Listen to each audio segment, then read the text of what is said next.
Je ne vous laisserai pas orphelin, je reviens vers vous, d'ici peu de temps, le monde ne me verra plus, mais vous me verrez vivant, et vous vivrez aussi. En ce jour-là, vous reconnaîtrez que je suis en mon Père, et que vous êtes en moi, et moi en vous.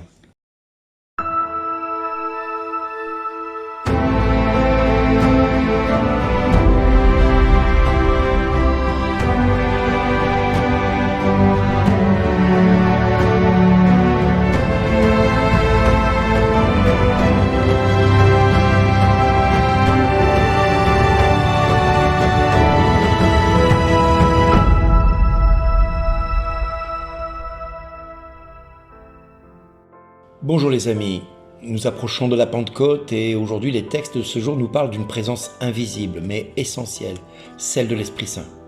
Une présence discrète, parfois même oubliée dans d'autres cas, capable de transformer une vie, de relever un cœur, d'ouvrir un avenir.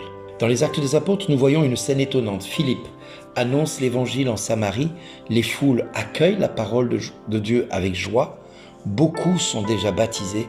Pourtant, Pierre et Jean viennent encore leur imposer les mains et ils reçurent l'Esprit Saint. C'est comme si la foi chrétienne ne pouvait pas se contenter d'être seulement une relation ou une adhésion extérieure, voire une pratique religieuse. Non, il faut encore recevoir le souffle de Dieu dans sa vie. Et cela reste vrai encore aujourd'hui, les amis. On peut connaître beaucoup de choses de Dieu, sur Dieu même, comme un prêtre qui peut être théologien, philosophe, exégète, bibliste, sans vraiment laisser l'Esprit Saint transformer notre cœur. On peut pratiquer, prier, servir, tout en gardant parfois des peurs, des angoisses et des fermetures de cœur et des blessures profondes toujours là et qu'on ne dérange pas trop. L'Esprit Saint vient précisément habiter ces lieux fragiles qui sont en nous, des lieux qui ne disposent pas de S sur la poitrine comme Superman ou Superwoman, qui ne disposent pas de cape non plus sur le dos, ni d'aile sur le dos pour être un ange, ni même d'auréole au-dessus de la tête comme étant un saint. Non, pas encore. On est appelé à devenir saint.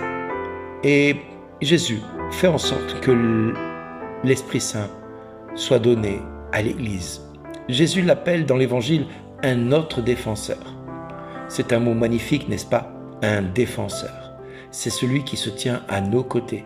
C'est celui qui nous soutient, qui nous console, qui nous éclaire, qui nous fortifie, qui va nous redresser, qui va nous corriger, qui va parfois nous menacer. Nous vivons dans un monde où beaucoup de personnes se sentent seules intérieurement. Même entourées, parfois, elles portent un grand vide en elles.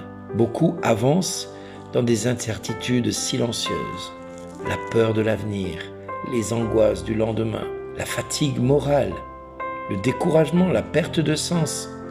Bref, nous voyons Jésus qui nous dit aujourd'hui « Je ne vous laisserai pas orphelin ». Que ces mots sont beaux et doux, agréables à entendre. Cette parole touche profondément le cœur humain. Car l'une des plus grandes souffrances de l'homme, c'est de se sentir abandonné.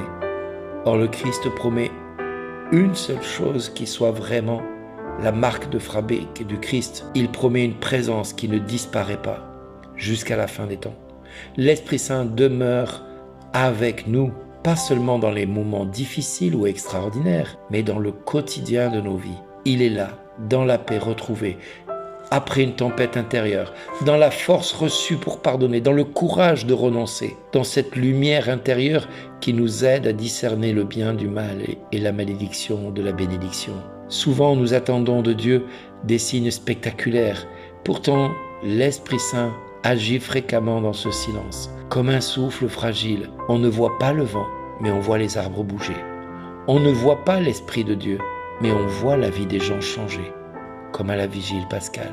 On voit quelqu'un devenir plus patient que les autres, plus libre que les autres, plus capable d'aimer que les autres, plus d'habiter par la paix. Voici l'œuvre du Saint-Esprit. Comme le psaume nous le rappelle et nous y invite, terre entière acclame Dieu.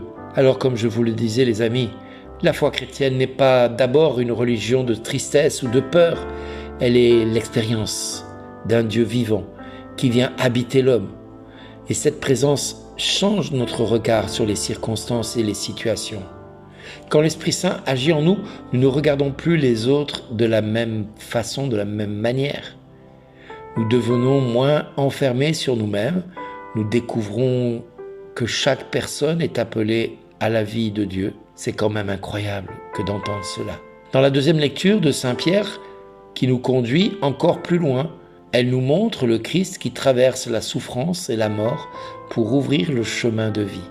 Voilà, toutes ces paroles sont là pour nous éviter de rester dans notre chair, parce qu'elle est appelée à mourir, cette chair, qui n'est pas animée par Dieu, alors que l'Esprit de Dieu, l'Esprit Saint, vit en nous, et l'Esprit Saint nous donne la vie. Cela signifie que même dans les ténèbres, ces ténèbres ne peuvent pas empêcher Dieu d'agir dans nos vies.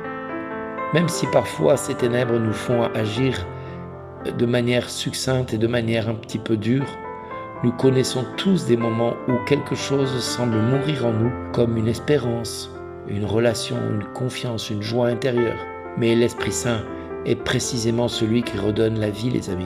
Là où nous ne voyons pas la marque de Dieu, mais que nous voyons qu'une impasse, Dieu peut encore ouvrir un passage. C'est le cœur même de la résurrection, les amis. C'est le cœur même de la résurrection. Et Saint Pierre ajoute une parole importante et très importante. Soyez prêts à rendre témoignage de l'espérance qui est en nous. Soyez prêts à rendre raison de l'espérance qui est en vous. Le monde aujourd'hui attend pas seulement des discours religieux, il attend des témoins d'espérance. Des hommes et des femmes qui, au milieu des difficultés, de croire à la lumière, des personnes qui gardent la paix quand tout devient agitation, des croyants capables d'aimer sans dureté, de défendre la vérité sans violence, de servir sans rechercher la gloire. Voilà les fruits de l'esprit. Et peut-être devons-nous nous poser encore aujourd'hui une question. Quelle place que je laisse réellement à l'Esprit de Dieu dans ma vie? Est-ce que je lui demande de me guider? Ou bien est-ce que je veux tout contrôler moi-même? C'est une question que nous devons nous poser nous-mêmes, car souvent nous voulons garder la maîtrise de notre existence, mais l'Esprit Saint ne force jamais personne. Il attend notre ouverture intérieure, notre espérance. Il attend que nous lui disions « Viens Seigneur Jésus, viens éclairer mes choix, viens apaiser mes peurs, viens guérir ce qui est blessé en moi, viens délivrer ce qui est enchaîné, viens rendre mon cœur plus vivant qu'il ne l'est. » Et lorsque l'Esprit Saint trouve enfin une disponibilité dans son planning, alors que quelque chose commence à changer profondément, nous pouvons dès maintenant imaginer peu à peu des hommes et des femmes être transformés et habités par Dieu. Non pour être parfaits dès maintenant, mais des vivants autrement. Alors aujourd'hui, demandons cette grâce immense de recevoir à nouveau l'Esprit Saint, qu'il fasse de nous des croyants habités par la paix et pour la paix, des témoins de l'espérance, des artisans d'unité et de lumière, et que dans nos familles, nos communautés, nos lieux de travail, beaucoup puissent reconnaître à travers notre vie, notre manière de vivre, que le Christ est vivant, que dans notre pays, notre regard, notre manière d'être soit un appel à la conversion. Prions pour notre pays. Jésus, sauve ta France. Ô Jésus, notre Seigneur et notre Dieu, vrai roi de France. Vois la France, la fille aînée de l'Église, qui t'appartient.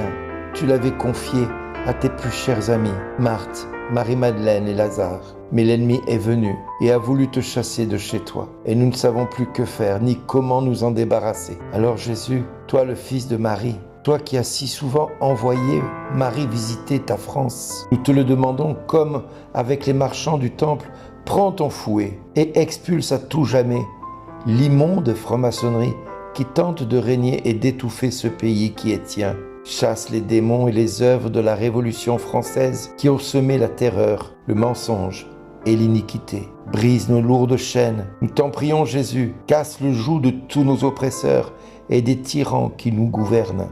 Libère-nous à tout jamais de ceux qui veulent nous asservir, pour que nous retrouvions notre vocation première de Franc, fils de Clovis, dont tu convertis le cœur des Francs, c'est-à-dire des hommes libres face à toi, Seigneur. Nous te le demandons, Père, par Jésus-Christ, ton Fils, notre Seigneur et notre Dieu, qui vit et règne avec toi dans l'unité du Saint-Esprit, maintenant et pour les siècles des siècles.